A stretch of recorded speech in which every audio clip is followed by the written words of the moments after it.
Well, I'm Howard. Welcome to my kitchen. And I just want to take a minute and show you how I make a cup of tea and tell you a little bit about why. Tea making is really easy and really just takes a few things. One is a thing called an infuser. I don't know why they call it an infuser. It's basically just kind of a screened cup. And a thing called, this is a zojirushi. It's just a water heating device that keeps water at a particular temperature. So typically when I make my tea, what I do is, this is from Oodles Herbals, a memory tea. It's a remarkable tea in that it has organic ginkgo biloba, organic gotu kola, organic hibiscus, organic eleuthero, organic ginger root, organic parsley leaf, organic alfalfa, and organic bilberry leaf. So it's really not a tea in the sense of Camellia sinensis tea, but it's 8 other herbs that are really rich and designed really to feed your brain. And so I started drinking this about, I don't know, maybe 6 months ago on a regular basis, and it's remarkable just what it does in terms of the oxygenation and energizing of your brain tissues.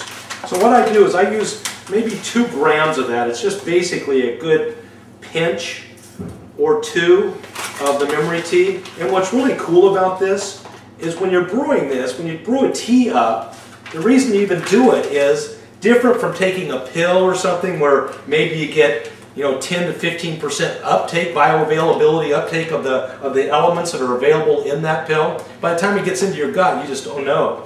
When things are made into a tea or infused with hot water and made into that kind of a solution, the bioavailability is like 80%. So you're getting most of the good stuff that's available in here as you drink the tea.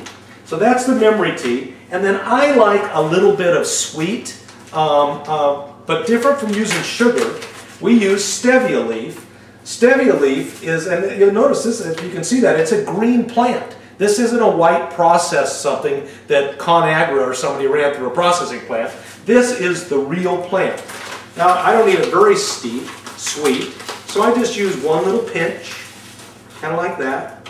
And it's a very small pinch because I don't need that much sweet, but I want a little bit of flavor and sweet with my tea. And thirdly is the organic Sencha. Now, Sencha is a green tea. Green tea is a Camellia sinensis plant. And what's remarkable about it, and what makes it different from anything else that you can drink out there, is the EGCGs in the tea. Epigallocatechin gallate is what that is. And it's a remarkable antioxidant polyphenol that is more powerful maybe than any other herb on the planet. And it gives you specific things that when we keep that in our body on a regular basis, and they found this, millions of people do this every day, and they found that as you have that in your system, that it helps you with the free radicals that are flowing through your system. And the EGCGs are the most powerful of all of them. And if you've been studying or listening to what's going on these days, there's a lot of talk about a thing called resveratrol. Well, the EGCG in green tea is twice as powerful as resveratrol. And the other thing that's really cool about this is that 3 or 4 grams of memory tea I just put in there cost me about 20 cents. This isn't expensive. This is the cheapest way to get your antioxidant powers really build up in your diet. So the Sencha green tea, I use about 2 or 3 grams is about what I'll use of that. So in total, what I'm trying to say is, in total, the cost of making this cup of tea is less than about 30 cents. Now, I might throw another element or 2 on it. This is Damiana, which is a vascular dilator. Will also improve circulation and uptake of the antioxidant materials that you have in your system. So I like a little of that. Sometimes I might use a little bit of eucalyptus leaf, particularly if I've been running and doing that kind of stuff, because eucalyptus is good and it has the kind of polyphenols that are good for your lungs. And if it's a Saturday, I might even pull out a little horny goat weed, but I won't get into that, depending on whether my wife's home or not. So what I did, and then I just put it in here, put the water in it. This water's at 195 degrees, and typically what I'll do is put the green tea in after I put the water in. I did that backwards this time. And that's just because green tea, like water, a little colder than the other herbs do. So 195 is a good temperature to really get the polyphenols and released from the plant matter. And this is real organic plant matter. It's the closest you can get to the actual plant of pulling and putting the good stuff into your body. And so then have a little timer, push that. Takes about 3 minutes to steep the tea and for the polyphenols to be delivered. So for 40 cents, I've got a great cup of tea. It's another glass of water. Where I learned about this at Scripps Health, they said, look, if you're going to be drinking water anyway, so, you know, put some good stuff in it for you. Why not have some really good polyphenols that will help rid your body of the free radicals that really are the things that cause us to age and break down our systems. They cause cancer, they cause lots of other problems in our system. You know, a lot of athletes, you'll hear about young athletes, you know, dying at the age of 35. And really the reason for that is with all of their exercise and stress that they put on their system, all the metabolic action, the burning of the fats and what they're putting in their body throws out a waste in our bloodstream. It's called free radicals. So those free radicals are kind of bouncing around looking for something to bind to.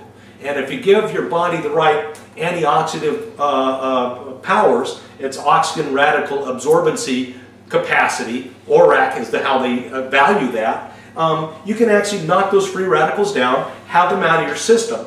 And at Scripps they say you should drink the green tea, you know, 2 or 3 or 4 times a day. Now this is a 8-ounce cup. Typically if you go to China or Japan or anywhere else, you'll be drinking 4 to 6-ounce cups. And that's really what they're talking about even at Scripps is you know, 4 cups a day of you know, 4 to 6 ounces of a good green tea. So all we've done with this green tea is 2 things. I like, green tea's okay, but it's a little bitter. So I need to add a little stevia to make it sweet and taste better. And then as long as I'm doing that, I'd like to be feeding my brain with the elements that you get from ginkgo biloba and gotu kola and some of the other things I mentioned. So in a minute this will go off. It'll be ready. And I'll show you the color because the hibiscus in here, which has its own kind of red flavors, and here you can see the elements that are in there that your body is going to absorb as it goes through your system in just the colors that are a part of the tea. So I'll show you this in a minute when it's ready in about 30 seconds. But I really want to get to too is once I've infused this one time, that's not over for me. I'm going to come back and another time or 2 infuse the same, the same, what do they call this thing? What do I call that? Infuser. I'm going to put that water through it again because the second and third time you're still getting good doses of the same polyphenol action that you got from the first. Maybe not as much, but you're still getting the same doses. And I like the green tea as well because I'm a coffee drinker in the morning because I like the caffeine boost to get my system going. But green tea, there's my timer to say it's done and ready to drink. But green tea has about 1/4 of the caffeine that coffee does. So you're really not getting much caffeine, but you're getting a little bit of a metabolic boost. And to give you a hint on that one, 3 or 4 cups of green tea a day will increase your metabolic activity by about 300 calories. You'll burn about an extra 300 calories a day just from drinking that. And that's, you know, 300 times 30 days. If you do that every day, which is the way you really should drink tea. In China, they say if I miss tea for 1 day, I'm stupid. If I miss tea for 2 days, I'm sick, because it has tremendous antiviral and antifungal and anti-cancer properties. So it's a great way to just boost your entire immune system and put elements in your body that will flush out those things that try to make us sick. So that's how I make my good cup of tea. And I'll make that 3 or 4 times from that one infuser, which means it costs me about a dime a cup to drink this. And it's healthier than just about anything else you can take that I know of. And I know this, when I'm putting 3 or 4 grams of material in there, compare that to a pill that somebody sells you, an herb pill of any type, that costs you 50 cents to $1 or a couple of dollars, and they've got 2 or 3 tenths of a gram of material in that pill, versus it's infused, it's in liquid form, and so the bioavailability from that fluid right there is 80 to 95%. Salud.